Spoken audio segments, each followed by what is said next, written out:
Hello, everybody. Welcome to the podcast. Today's podcast is going to be about morality. First of all, thank you, Nita and Dwadi, for inspiring the podcast. All right, let's dive in. So, what is morality? When you first hear the word morality, what do you think of? Morality is the entire system humans use to judge actions, intentions, and character.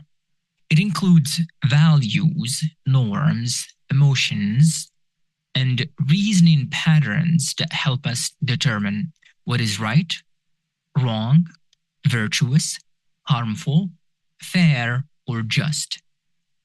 It is not just a list of rules and commandments, it is the entire inner architecture of how humans evaluate behavior.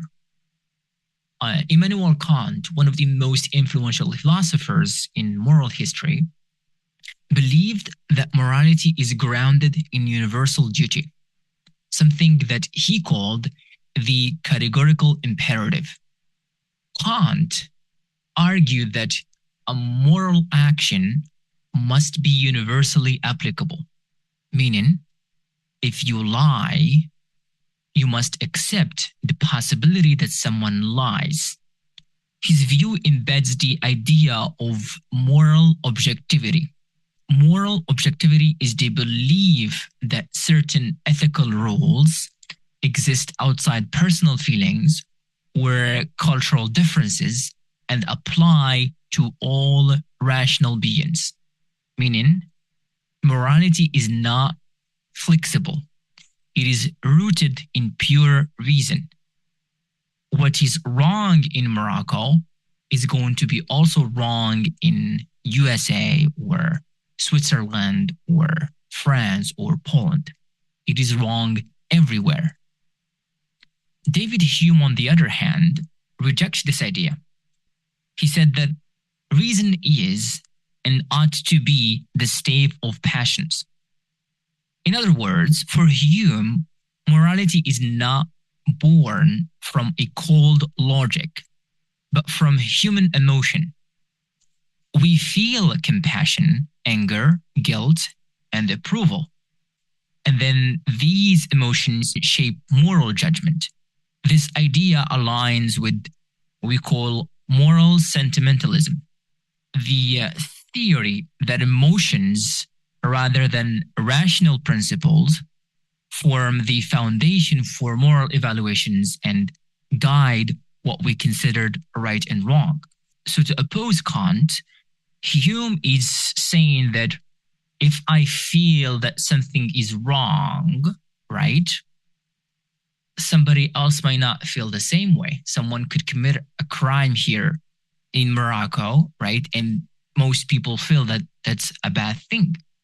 But maybe elsewhere, they don't feel the same way about the same crime. They have a different feeling. Maybe crime is not seen as a crime at all. Speaking of universality of morality, is morality universal or culturally constructed, meaning society makes it to be? Some moral beliefs, such as prohibiting murder or protecting children, appear nearly everywhere, yet others differ drastically across societies. Anthropologists studying ancient tribes, modern societies, and religious traditions found massive differences in what is considered moral. For example, in certain honor cultures, revenge is seen as moral. In others, forgiveness is moral.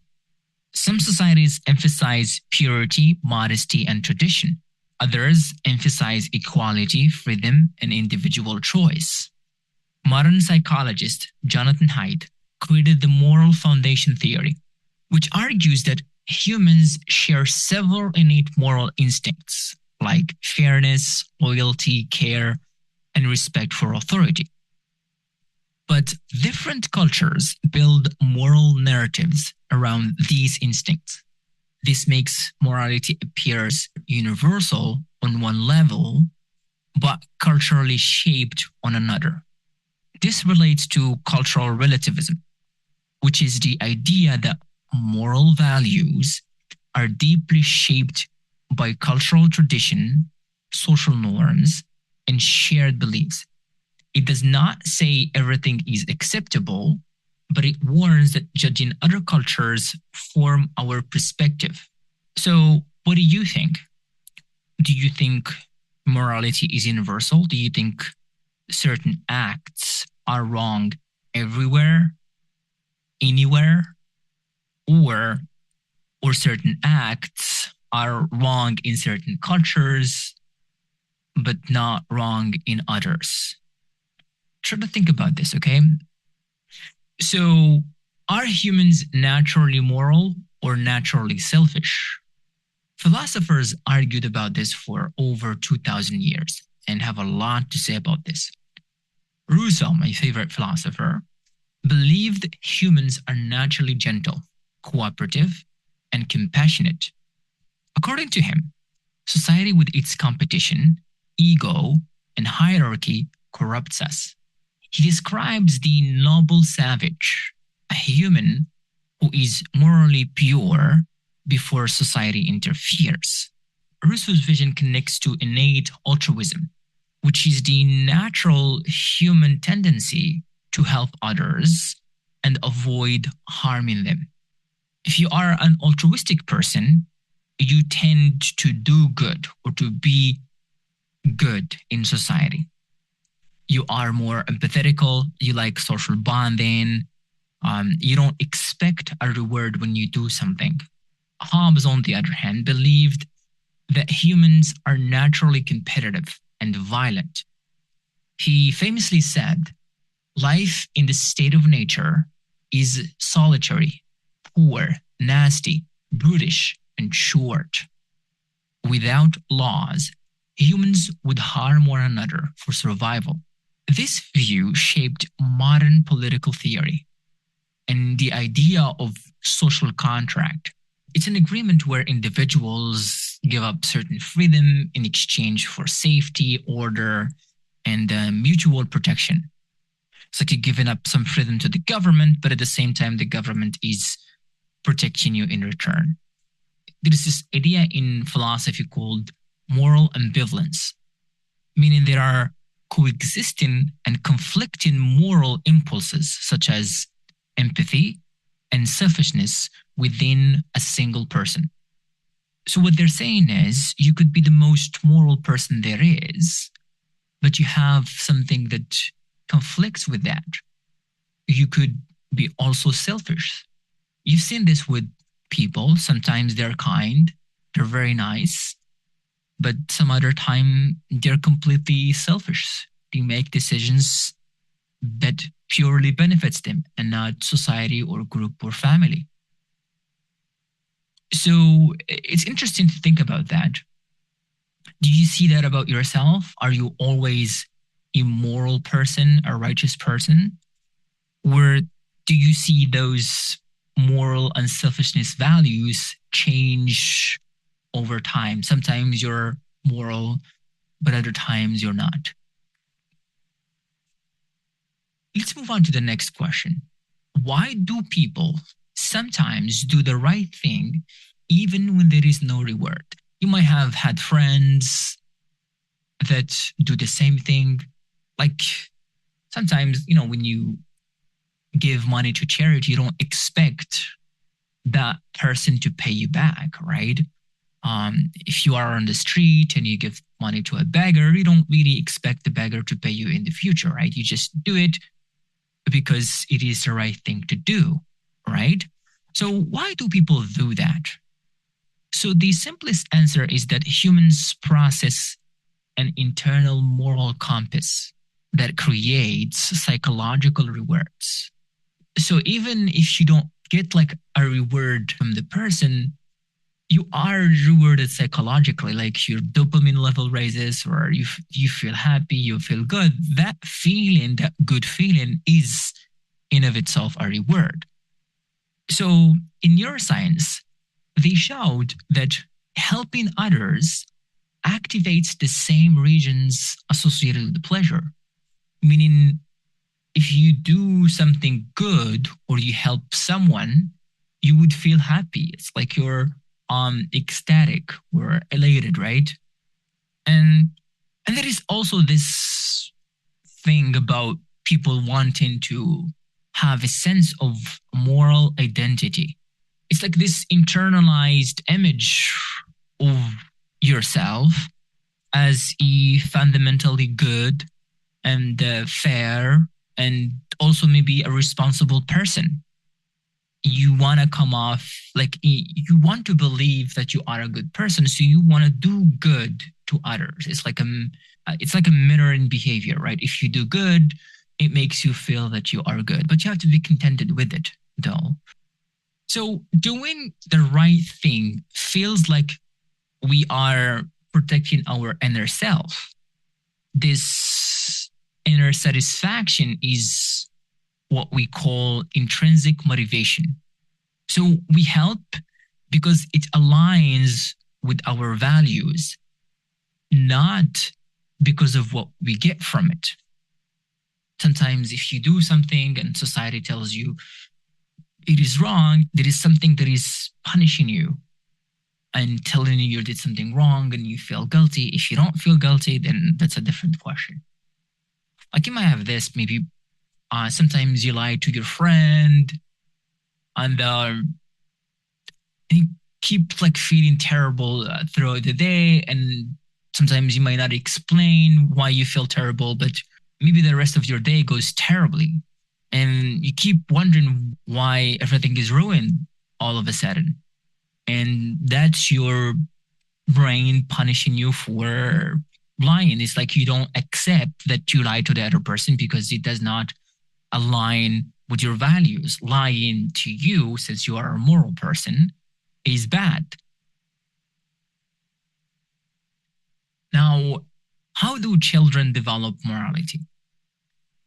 So there is a lot of research about this, but what most thinkers agree on is this modeling ideas. So children are going to move from a simple reward-based moral thinking to complex principled reasoning, right? First of all, it's going to be if you do something good, you are going to get this. If you do something bad, you're going to get that. But then later on, they are going to learn to reason through it, right? They're going to create this moral compass, right? For what is and what isn't wrong. So if you think about it, at first, a child thinks we don't steal because we get punished. Later, they are going to think we don't steal because society would collapse. And maybe at the highest level, they would think we don't steal because human dignity matters, right? So your morals develop from this very simplistic ones to the most intricate yet sophisticated ones. So this is what they call moral development, which is the gradual evolution of your ethical reasoning, empathy, and social understanding.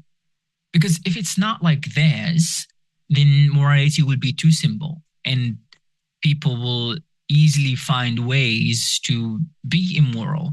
You know, sometimes people do things because it doesn't feel good, right? I feel like they are still the inner child. They still think too simple, right? Most criminals commit crimes because they have a distorted moral compass. They still think in terms of pleasure and punishment. So naturally, they would do something that make them feel happy, although to us, that is morally wrong or immoral. Now, are morally good people happier? If you are a moral person, are you happy? Research suggests that moral behavior increases well-being, not just in the sense of feeling happiness, but in the sense of life satisfaction and emotional stability and your inner peace. So, yes, it does, but it's more complicated than that. So, helping others releases a neurotransmitter called oxytocin. This neurotransmitter strengthens relationships and gives life meaning. That's why sometimes those people who have very good connection with others, or they are good to others, they feel happier and they feel like they belong. And sometimes when you don't have friends or very strong connections with other people, you feel lonely, sad, and down all the time. Especially if maybe you've had friends and maybe they betrayed you or used you, so you feel a sense of detachment, and then you might become yourself immoral. Maybe you were a moral person in the past, but people stabbed you in the back, and that in a way is going to traumatize you, and you start to be less good, right? I'm kind of skeptical about this part, to be honest. Although you feel good when you help others, but I think deep down we are reciprocal creatures. We always operate with this tick for tack kind of mindset. If you help others, you would want others to help you at some point in the future, right? If you are good to others, you would want others to be good to you. Imagine I'm the most charitable person there is. I help my friends. I'm good.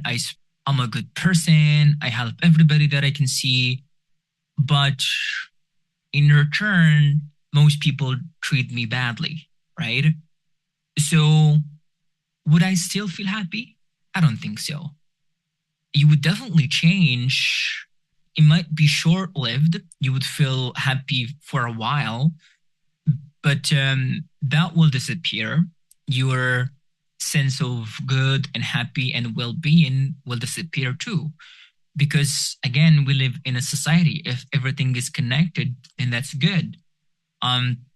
If nobody is again reciprocating and is treating you the same way, I don't think you would feel happier, right? I think it's more complicated than what we think it is. Now, is it possible to be too moral?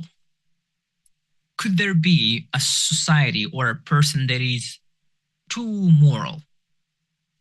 There is actually a paradox about this, the paradox of morality. Can you be too good? I don't know, like, think about this. Like, I think there has to be some setbacks from being too moral, right? A lot of people in the past who follow religion saw that they are being too moral. And to that extent, we've had so much bloodshed and so many people died because those people were too moral. From their viewpoint, they saw that they were too moral. But if you were to go to those people that died or suffered maybe hardship from the others, they say they were not moral, they were not fair to them. There could have been blood could be spared, people could be spared, they could have found better ways to deal with the same problem. So I don't think so. I think because you cannot always be right, right? Too moral meaning like everything is right all the time. But if you think about society, things change drastically all the time. 2 or 3,000 years ago, we didn't have AI, we didn't have social media, we didn't have a lot of things that contribute. We didn't have vaping, right? So what was immoral back then might be moral right now, right? Things are changing. So yes, there is no such thing as too moral. I think morals are subjective and also relative to society, to culture, right? They can change over time, although there are some universal morals, right? For example, killing another person is immoral, right? But maybe killing a person for no reason is immoral. And I think it will always be immoral, right?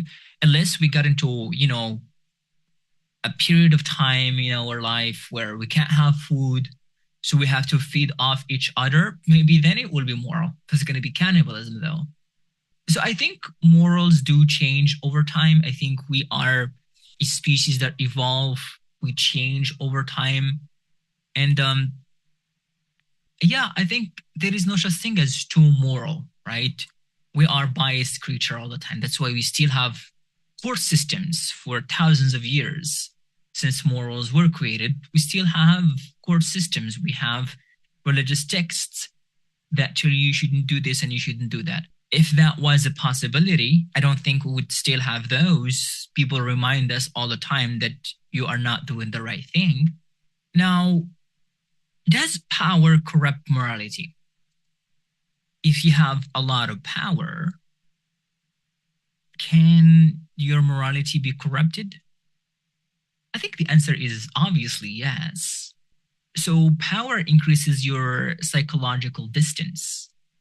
So it makes powerful people feel less connected to the consequences of their action. And hence you're going to become less empathetic and you are going to become selfish. You see this most powerful rich people, they tend to be immoral and selfish. But on the flip side of that, if you are too poor, does it mean you are more moral? I don't know. Does it? That would be an interesting thing to explore. They say that the poorer the person, the more religious they are. But I'm not sure about the morality. If you are religious, you could be moral, but again, does morality come from religion? Or does it come from culture, our understanding of things? That's something interesting. Yes, I think most of you would say that morality 100% comes from religion. It's God that says, you shouldn't do this, you shouldn't do that. It's telling us the right thing to do. But a lot of things have changed, right? Over the years, things that were wrong in the past now are right. Do we still cut someone's hand if they steal? Do we still stone someone to death if they committed adultery? I think things are changing, and morality itself, I don't think it's rooted in religion per se. I think maybe part of it is. But if you were to talk to someone that is not religious, who doesn't follow any particular religion, an atheist, for example, would they have no morality? If you're saying religion is the source of morality, does that mean an atheist, a person who doesn't believe in God, is someone who is immoral? They don't have right and wrong answers in their head, like they can commit anything, everything is right to them? I don't think so. But I don't know, again. These are questions that you should also think about. So hopefully we can discuss this even further in the class. But yeah, hopefully the podcast was interesting. I know it's a very rich podcast. There are a lot of words, a lot of difficult words that you might find in the podcast. Again, try to follow with the transcript. I know some of you said sometimes it's not very accurate, but I know that's the fault of the website I'm using. But yeah, I appreciate everybody for listening. Hopefully you've become a moral person after listening to the podcast. But yeah, until then, bye.